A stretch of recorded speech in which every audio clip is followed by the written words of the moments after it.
Hi guys, welcome to my new TV Zealots. Tonight we're here to recap Krypton episode 3, the Rankless Initiative. My name is Denise and my partner in crime is Mary. Mary, say hi. Hi. Hello, Kryptonites. Is that what we're calling her? I just made that up. Okay, take 2. Hey guys, welcome to our channel. So glad that you are here watching Krypton, hanging out.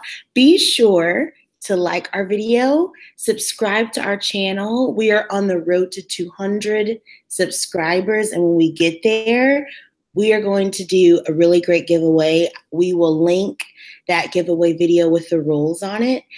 But for now, we are talking about the Rankless Initiative.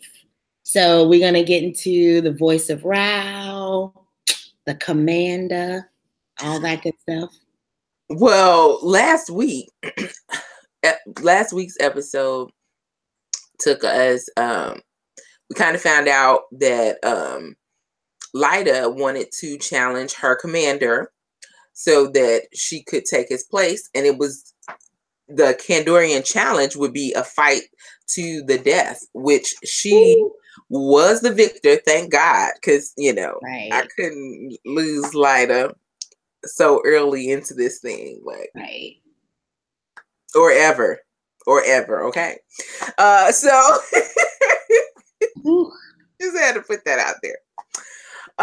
But yeah, so she wins the challenge. So this week, she's basically trying to take up for the Rankless, or kind of like protect them, because they are, obviously the oppressed, people. Yeah. So Lyda wants to make sure that, not only is Sig okay, but all of the Rankless, she just kind of has that empathy, and I like that about her, and so she is trying to speak up for to her mom when she tells her that they have to go in and start this what they call the Rankless Initiative, and the Rankless Initiative is there so that they can sift out Black Zero, who is out to kill the voice of Rao.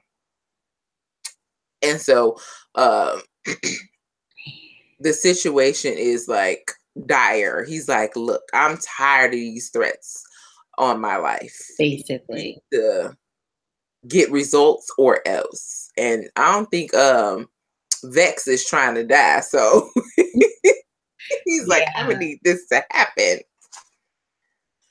Yeah, so not from the voice, because he's afraid he'll lose his title or even his life, his livelihood. There's a deeper story with Vex, and I'm actually interested to see more about his family. So I'm sorry, go on. No, actually, I was going to ask you how you felt about Lyda's approach to helping the Rankless, and I mean, I kind of feel like it has something to do. I mean, we know that it has something to do with Sig, but like, I need there to be more to why she feels this passionate about the Rankless. Now, I have a couple of theories. One is that Genesis machine that determines what your child is going to be and what their job is going to be. I believe that machine is not always right. Lyda should have been a caregiver of some kind, maybe a politician, changing laws and helping people, and not a soldier. You see what I'm saying? Like, she was determined for the wrong job. And one thing that I really liked in the episode was her mom saying, like, okay, so you beat the commander, now you're the commander. It only gets tougher from here on out. Like, so now she's up against Vex and the voice of Rao, and they're like, okay, so the order still stands. The commander was putting out our orders, and that was to shut down Sector 19 and just destroy the whole place and get what? No, go ahead. Oh, sorry. Destroy the whole place and get Black Zero out of here. You know what I'm saying? So the way that she goes about it, I feel like is really smart. She's like, we're not going to fire on anyone. Like, there'll be no shots fired. We're going to have everybody go through the checkpoint safely and securely. There will be no excessive force, but we will find Black Zero and they will see justice. And I feel like that is what should happen in a perfect world. And we were talking about this earlier, and I'm like, if she's not just holding up a Black Lives Matter sign, like, I don't know what she.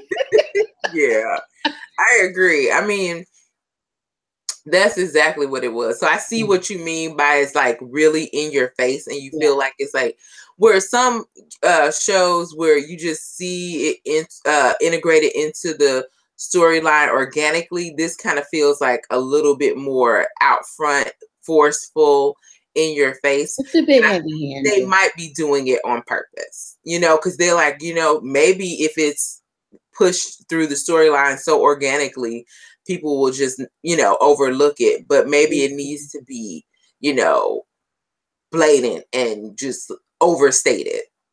True. And a place like comic books, that's where we get to see our dreams unfold. So in a perfect world, if a policeman were to shoot an unarmed, handcuffed person, they would get arrested. Like, that would be what should happen in a perfect world. And for that to have happened on the episode, I was like, this is like really beating us over the head with it, but I'm so glad it happened. One thing that I did not like was Seg flip-flopping on Lyda. Like, I was really annoyed. He's like, you knew about this and you didn't even tell me? You don't trust me? I'm like, I'm sorry. She was trying to talk to you last episode. You walked out on her. What's she supposed to do? Follow you around? No, thanks. She's busy. She's got a job. So, you know what? I could get to stepping. I felt him. You know I did. She's putting herself out on a limb for him. No, she doesn't owe him anything. He did approach it like she owed him an explanation. Right. But he left her. What does he want? Wait a minute though. Like, he is grieving. Like, he lost his parents to her mom. He doesn't know that it was a mercy kill. Right. He doesn't have any, you know, idea. So the way he see it, your mom murdered my parents in cold blood in front of me, you know? Yeah. And it's like, I'm going to need a little space. But then no space at the same time. No, but you don't.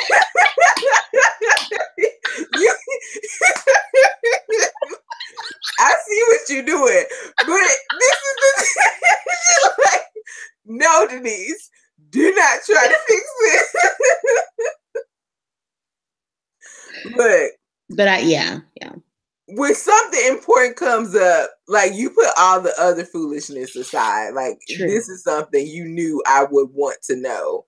True. And you kept it anyway because you didn't want to deal with it. You didn't trust me. And, you know, right. It is what it is. Very true. So, I mean, look, like I said, she doesn't owe him anything because she was doing her job. She was told not to let anybody know. And she knew exactly who her mom was talking about. So, oh, yeah. Mm-mm. And I mean, in the end, well, let's not get to the, I'm so sorry.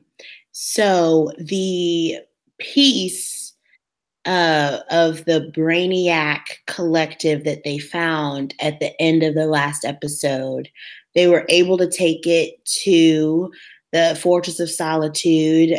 Grandpa took a look at it and said, okay, inside here is this little piece where the host will come out of this little sentry and will, you know, log everything that the thing knows the being knows about their planet, and then send the information back to Brainiac, and Brainiac will decide whether or not Krypton will be absorbed. So they get the thing to open up, the sentry is gone. And so they have to track down where the little sentry is. It's in his friend that in the very end of the last episode, they gave him that little rock with the S on it. And I was like, oh.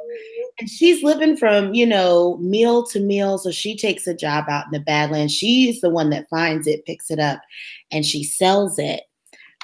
Turns out they find the piece. It's already been, used, extracted, and it's inside of her.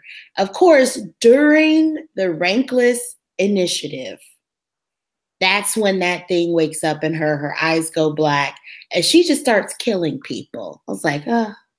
I'm like, she about to die. Right. And so then again, Seg has Lyda going out on a limb for him, trying to buy him time. Everybody's like, your friend is gone. He's like, I can find her. I'm gonna fight for her. Like, I'm gonna get her out of there. And then of course, she almost kills him. Like, it was a lot. It was a lot. Oh, it was, man. But so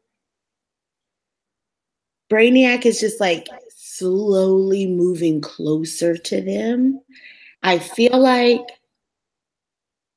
things, I know it's only the third episode, but things are going a little bit too slow for me. I need a little bit more movement or action. No, I feel like in the coming episodes, it's going to speed up. That's the feel I got. Like they had to go through and give us all of this, backstory and kind of like build us up to the action. We had to find out who Brainiac was, what he was about, and all, all of that. And then now that we have all the information, not all the pieces, but all the information that we need to move forward, I feel like things are going to start picking up and moving a little bit quicker. I agree.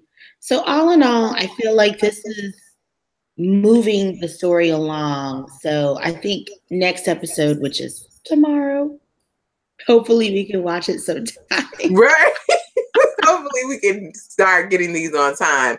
But also, Anissa, when he was getting ready to talk to or what was her name? I don't know, whatever her name is, the one he's supposed to marry, Vex's daughter. Yes, I thought her name was Nissa. Yeah, I think so. But anyway, she sees him about to go talk to Lyda, and she's like, yeah, you can have your secrets. I'm going to have mine too. And I'm like, ooh. Calm yourself. What else she got to do? I don't know.